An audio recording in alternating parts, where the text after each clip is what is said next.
사람이 성숙하게 되는 데는 여러 가지 방법이 있습니다. 어떤 사람은 실수와 잘못을 통해서 배우고 성장하기도 하지만 또 아이들을 길러보면 칭찬과 격려를 통해서도 사람은 성장합니다. 근데 여러분, 칭찬과 격려의 차이를 아시나요? 저는 이걸 깊이 생각해 본 적은 별로 없는 것 같은데, 이번에 제가 이 설교를 준비하면서 인터넷을 검색하다가 샘 스토리라는 사이트에서 그 차이점을 명확히 얘기해 줘서 제가 많은 도움을 받았습니다. 거기에 의하면 첫 번째는 칭찬은 비교에 의한 것이고 격려는 고유성에 대한 것이라고 합니다. 칭찬할 때 그렇게 하잖아요. 과거보다 잘했다, 누구보다 잘했다, 뭐보다 잘했다, 뭐 이렇게 비교가 깔려 있죠. 반면 격려는 지금 잘하고 있다고 해서 뭔가 비교하는 것이 아닙니다. 두 번째 차이점은 칭찬은 결과에 대한 것이고 격려는 과정에 대한 것이라는 것입니다. 칭찬은 결과가 나와야 잘했다 뭐 이렇게 할 수 있는 거죠. 그렇지만 격려는 결과가 나오기 전부터 할 수 있다는 것입니다. 세 번째, 칭찬은 우월한 상대가 할 수 있는 것이고 격려는 누구나 할 수 있는 것이라는 차이가 있습니다. 사실 칭찬받을 때 나보다 좀 더 나은 실력이나 연배나 지위에 있는 사람이 칭찬을 하면 더 기분 좋고 효과 좋습니다. 그러나 격려는 그와 상관없이 누구든지 힘내라고 할 수 있는 겁니다. 제가 이 차이점을 보면서 참 이 격려라는 게 더 마음에 와 닿았습니다. 그래서 제가 또 크리스찬 저널이라는 것을 검색해서 정기령 목사님이란 분이 쓴 글을 읽다가 참 마음에 와 닿았습니다. 여러분들께 인용해서 소개해 드립니다. 격려는 다른 사람에게 줄 수 있는 가장 위대한 축복의 선물임을 기억할 필요가 있습니다. 우리가 늘 상대방을 격려하여 용기를 불어넣어 주고 그 사람이 가지고 있는 장점을 인정하고 세워준다면 이보다 더 값진 일은 없을 것입니다. 그래서 격려는 삶의 원동력입니다. 격려는 우리 삶을 성장시키고 뻗어나가게 하는 힘을 가지고 있습니다. 세월이 간다고 성장하는 것이 아닙니다. 격려를 받아야 성장합니다. 그런 의미에서 여러분들의 자녀들을, 동료들을, 아내나 남편을 끊임없이 격려하는 것은 참으로 귀한 일입니다. 격려는 인생에 힘을 주는 향기입니다. 합니다. 이 글을 보면서 저도 나 칭찬도 많이 해야 되겠지만 격려를 훨씬 더 많이 해야 되겠다라는 생각을 가졌습니다. 그래서 오늘 하나님이 어떻게 격려하시는지를 여호수아서를 통해서 여러분들과 함께 다시 살펴보고자 합니다. 여러분, 하나님은 애굽에서 오랜 종살이를 하던 이스라엘 백성들을 모세라는 지도자를 통해서 출애굽시켰습니다. 출애굽 후에 광야를 지나면서 위기도 많고 어려움도 많았는데 그때마다 하나님은 지도자 모세를 통해서 백성들의 문제를 해결하시고 구원하셨습니다. 약속의 땅 앞에서 약속의 땅에 들어가기를 거부한 그 백성의 결과로 사실은 40년 동안 세대가 바뀌면서 광야 훈련을 받는 동안도 문제 많았습니다. 그때마다 모세를 통하여 이스라엘의 모든 갈등이나 어려움과 문제들과 재판들을 다 해결하였습니다. 그러므로 이스라엘 백성들에게는 머릿속에 그 세대에는, 출애굽 세대는 지도자 하면 모세입니다. 누가 봐도 그렇습니다. 그런데 민수기 27장에 가보면 하나님께서 모세가 약속의 땅 앞에서 들어가지 못하고 죽게 될 것이라고, 너는 약속의 땅에 못 들어간다고 말씀을 하십니다. 사실 이것을 알기 전까지 모세는 후계자에 대한 별 관심이 없었던 것 같습니다. 모세야, 네가 이스라엘 백성과 함께 약속의 땅에 못 들어가, 너는 여기서 죽을 거야 하는 것을 알고 나서 모세가 민수기 27장 15절에서 17절까지 하나님께 간구하는 그 내용을 보면 사실 이때까지도 모세는 여호수아가 자기의 뒤를 이을 것이라는 생각 전혀 못했음을 알 수 있습니다. 거기 보면 모세가 하나님께 이렇게 여짜와 이르되 하고 나오면서 여호와 모든 육체의 생명의 하나님이시여 원하건대 한 사람을 이 회중 위에 세워서 자기 같은 지도자 하나를 세워달라고, 그래서 그들 앞에 출입하며 그들을 인도하여 출입하게 하사 이 회중의 여호와의 회중이 목자 없는 양과 같이 되지 않게 하옵소서. 내가 못 들어간다고 하면 누군가를 세워서 약속의 땅으로 들어가서 목자 없는 양처럼 되지 않게 해달라는 기도를 하는 걸 봅니다. 그러면 분명히 이때까지 자기 후계자가 누구인지, 또 후계자가 어떻게 세워야 되는지에 대한 아무런 생각이 없었던 겁니다. 이 기도를 들으신 하나님이 바로 다음 절인 18절에서 가서 보면 이렇게 응답을 하십니다. 여호와께서 모세에게 이르시되 눈의 아들, 눈이라는 사람의 아들 여호수아는 그 안에 영이 머무는 자니 너는 데려다가 그에게 안수하고 백성들 앞에서 지도자로, 네 다음 지도자로 세워라 하고 말씀을 하십니다. 이때서야 모세가 알죠. 내 뒤를 이을 사람이 여호수아구나. 그리고 모세는 죽고 여호수아가 드디어 지도자가 됩니다. 근데 지금 이 끌고 갈 백성들은 지도자 하면 생각나는 사람은 모세예요. 왜? 늘 그가 함께해서 모든 문제를 해결해 준 지도자였기 때문에. 그리고 이제 그들은 조상들 때부터 약속한 이 약속의 땅으로 들어가야 되는데 사실 거기는 만만한 곳이 아닙니다. 거기에는 거인들이 사는 그런 곳이며, 그들은 죽기까지 자기의 기득권을, 또 자기의 생존권을 지키려고 사수하려고 하는 사람들이기 때문입니다. 오죽하면 자기의 조상들이 거기를 그 사람들 보고 안 들어가겠다고 했겠습니까? 그런데 이제는 여호수아의 지휘 아래 그들은 그 땅을 정복해야 하는 정복전쟁을 시작해야 하는 것입니다.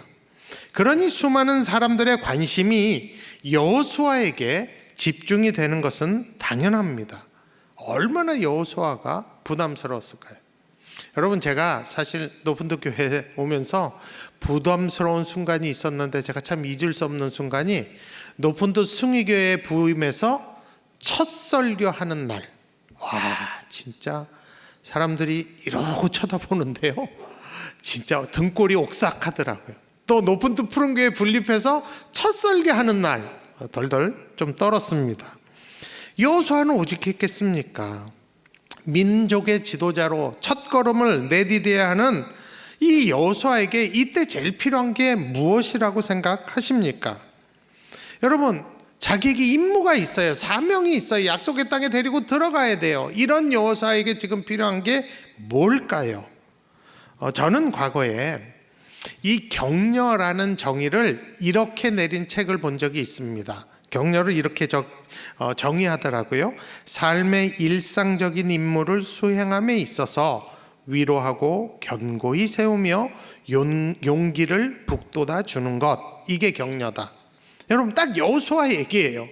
임무를 수행해야 되는데 불안하고 힘드니까 위로하고 견고히 세우고 용기를 주는, 그것이 필요한 것이에요. 격려가 필요한 것입니다. 그렇기 때문에 하나님은 여호수아서 1장 초두에 하시는 게 격려라고 저는 생각을 합니다.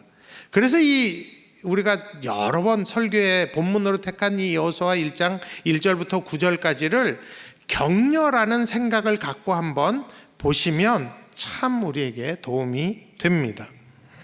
이 본문을 중심으로 하나님의 격려가 과연 어떤 것인지 우리도 이 시간에 다시 한번 살펴보고, 하나님께 그런 격려를 받을 뿐만 아니라 우리도 그러한 격려를 했으면 좋겠습니다. 첫 번째, 하나님의 격려는 적절한 때에 하는 것입니다. 여러분, 격려도 때가 있습니다. 격려를 많이 하는 것 좋아요. 근데 시도 때도 없이 격려하는 것은 좋은 게 아닙니다. 여러분, 혼쭐을 내야 되고 바로잡아야 하고 훈계해야 될 때 격려하면 큰일 납니다. 여러분, 절대로 죄를 격려하면 안 됩니다. 하지 말아야 할 짓을 했을 때 그걸 격려하면 그게 어리석은 짓이 됩니다. 사람이 다 그렇지 뭐, 누구나 다 그래. 그 정도 실수 다 할 수 있어. 이렇게 정말 죄를 격려하면 안 돼요. 근데 사실 교회에서조차 죄의 심각성을 잘 얘기하지 못하는 시대가 됐습니다. 회개를 격려해야죠. 그런 사람에겐 이건 잘못이다, 네가 여기서 빨리 돌이킬 필요가 있다 라고 회개를 격려하는 게 지혜이고 현명한 것입니다. 여러분 다 동의하실 것 같아요. 그러한 시점의 격려, 그런 시점이 격려가 중요한 것이에요. 여러분, 우리 하나님은 죄를 격려하지 않으십니다. 하나님이 사단을 격려했다는 말 들어보셨어요? 없습니다. 하나님은 죄를 심판하십니다. 하나님은 여호수아를 언제 격려해야 하는지 너무 그 시점을 잘 아셨습니다. 그래서 오늘 본문 1절에 보면 여호와의 종 모세가 죽은 후에 라고 말하고 있고, 2절에도 보면 내 종 모세가 죽었으니 이제 너는 이 모든 백성과 더불어 일어나라고 합니다. 모세가 죽고 약속의 땅으로 들어가야 할 때가 이르렀을 때 하나님은 그때 여호수아를 격려하셨습니다. 왜냐하면 이때가 용기가 필요한 때이기 때문입니다. 여러분, 만약 그런 생각 해보세요. 모세가 죽기도 전에 하나님이 여호수아에게 나타나서 격려하는 거예요. 네가 대를 이을 지도자야. 네가 지도자감이야. 난 너도 지도자 세울 거야. 이렇게 했다고 생각해 보세요. 그럼 무슨 일이 일어났을 것 같아요? 여러분, 성경을 가만히 보면 다윗의 자녀들도 그랬고, 이렇게 섣부르게 격려하거나 희망을 막 함부로 주면 구테타를 일으킵니다. 자기가 그럴 사람인 줄 알아요. 그래갖고 무슨 짓 했을지 모릅니다. 막 정권야욕에 사로잡힐 가능성도 있습니다. 그러니까 하나님은 때를 기가 막히게 맞춰서 모세가 죽었을 때 그에 맞춰서 그에게 가장 필요한 격려를 지금 때에 맞춰 하시는 분이십니다. 저의 삶을 돌아봐도 정말 격려가 필요할 때 시기적절하게 여러 가지 방법으로 하나님이 격려하신 것을 알 수 있습니다. 저야 나 좀 격려해달라고 늘 그러지만 하나님이 늘 격려하지 않으셨어요. 그렇지만 중요한 거는 여러분도 동의하실 거예요. 정말 격려가 필요할 때 누군가를 통해서, 가족이든 동료든 교회에 계신 분이든 당회든 통해서 격려하셨습니다. 어느 때는 성경 한 구절로 하나님이 격려하시고, 찬송가 한 곡으로 격려하시고, 예배 중에 격려하시고, 기가 막히게 격려해서 이제 그만 다 포기할 때 그 너무 격려 한마디 때문에 되살아난 경험이 저는 있습니다. 아마 여러분도 있으실 것입니다. 여러분, 만약에 하나님이 여러분에게 누군가를 좀 격려해라 하면 저는 여러분들이 그때 격려의 통로로 사용되어졌으면 좋겠습니다. 그럼 언제 내가 격려의 통로로 사용될지 어떻게 아느냐? 그건 그 사람을 위해서 진심으로 사랑하고 기도할 때 그 사람의 사정을 가장 잘 아시는 성령님이 그 필요한 때를 그 사람에게 말씀에 느끼게 해 주실 것입니다.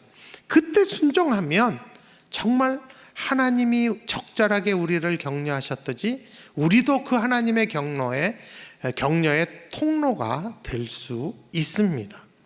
두 번째 하나님의 격려의 특징은 말을 통해 시작된다는 것입니다. 격려는 여러분 반드시 표현되어야 합니다. 근데 표현되는 가장 기본적인 단계가 말입니다. 오늘 본문 1절에 보면 여호와께서 모세의 수종자 눈의 아들 여호수아에게 말씀하여 이르시되 라고 돼 있어요. 하나님이 격려하실 때 말씀하셨습니다. 아브라함에게도 이삭에게도 야곱에게도 모세에게도 먼저 말씀으로 격려를 시작하셨습니다.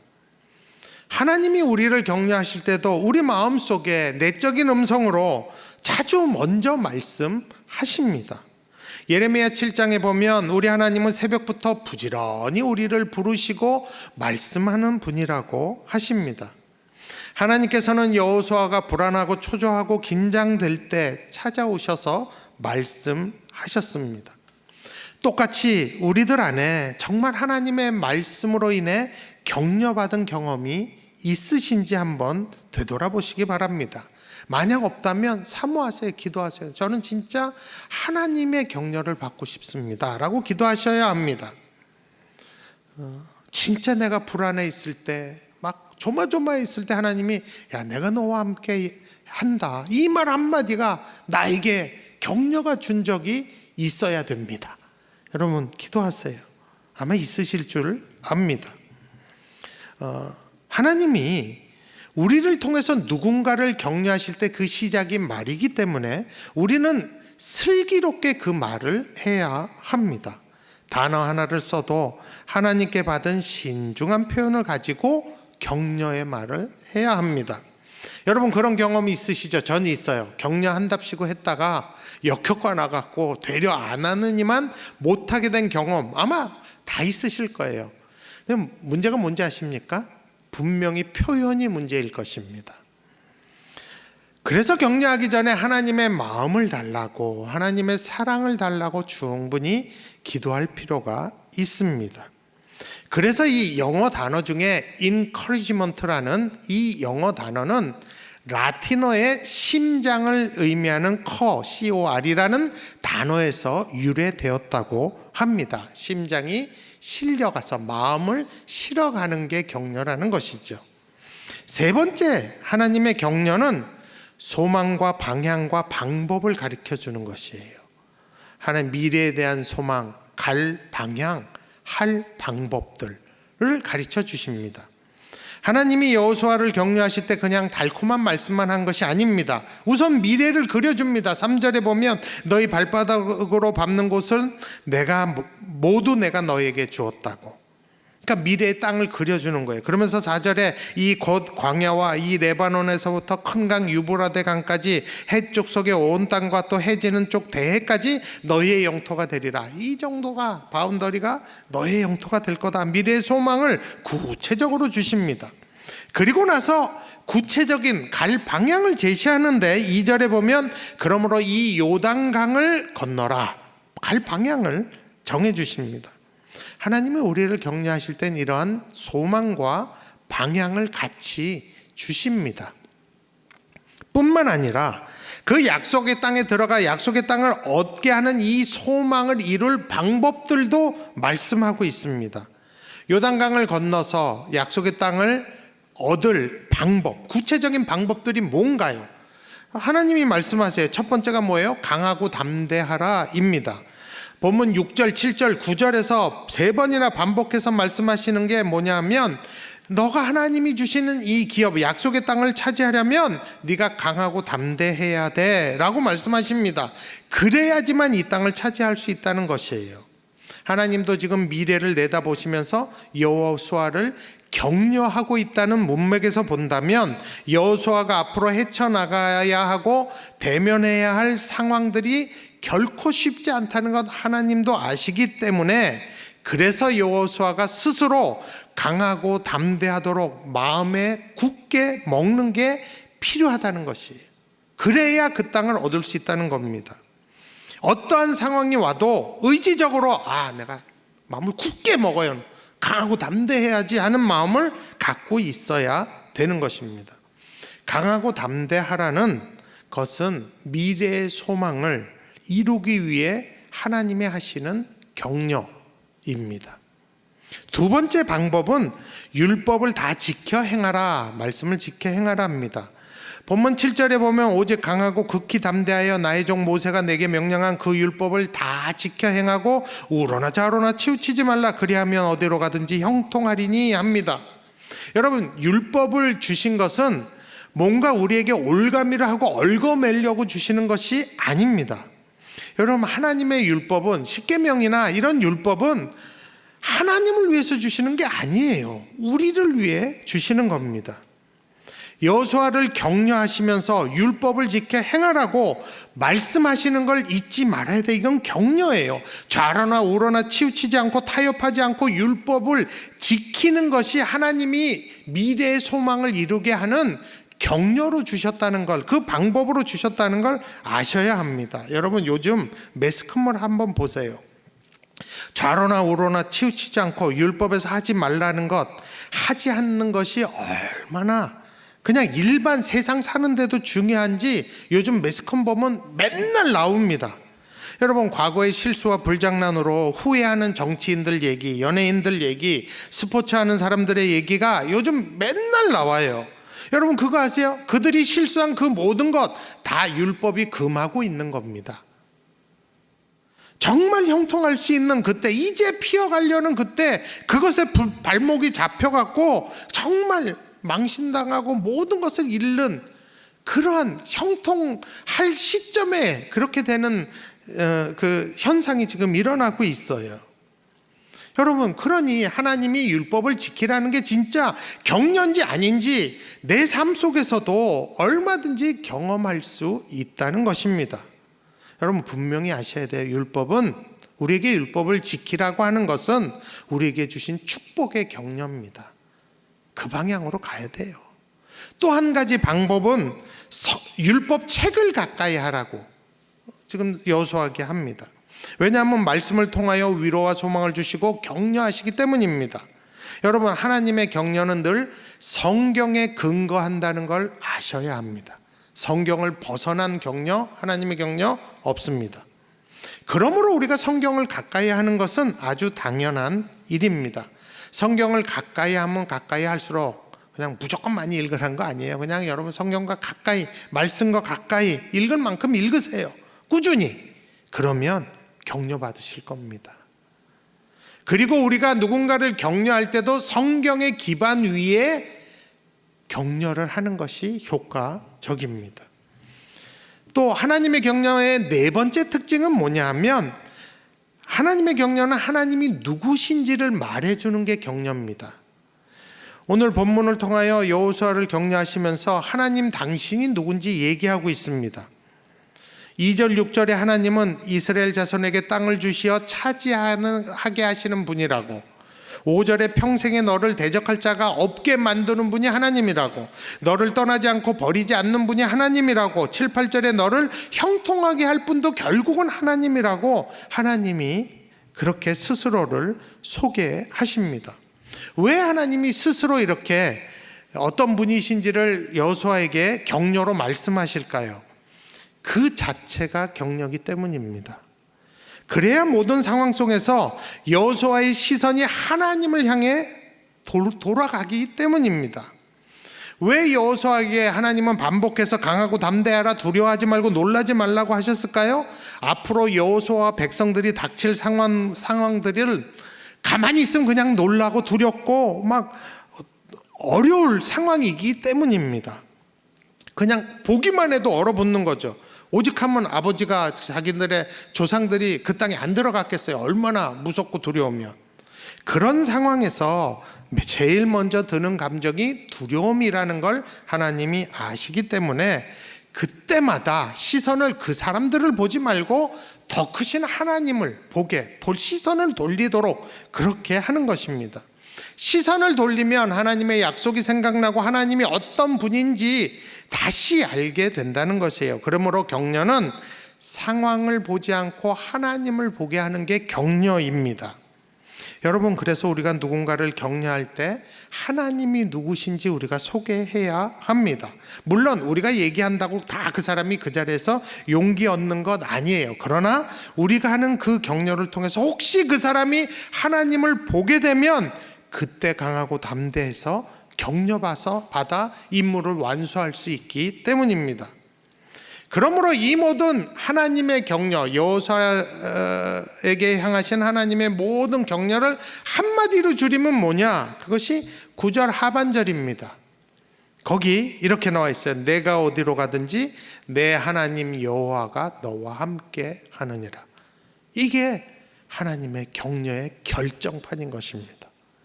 여러분, 혹시 옆에 누군가 있다면 당신이 어디를 가든지 하나님이 당신과 함께 하십니다. 한번 얘기해 주시면 좋을 것 같아요.